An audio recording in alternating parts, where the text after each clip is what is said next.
Biće vam žao.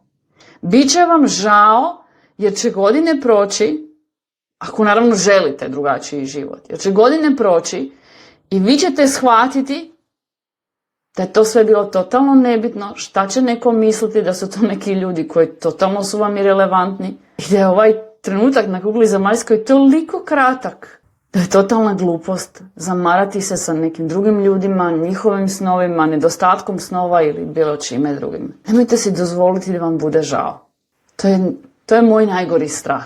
I koji sam naučila od uspješnih ljudi. Oni imaju samo taj strah. Sve ostalo dobiju informaciju bam, bam, bam. Oni koji brzo idu na to, oni imaju rezultate.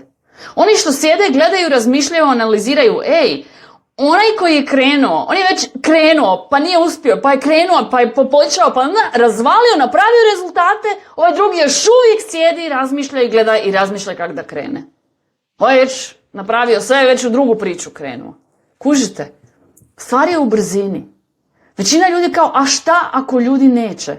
A šta ako ne uspijem? Neuspjeh ne postoji, jeste li svjesni toga?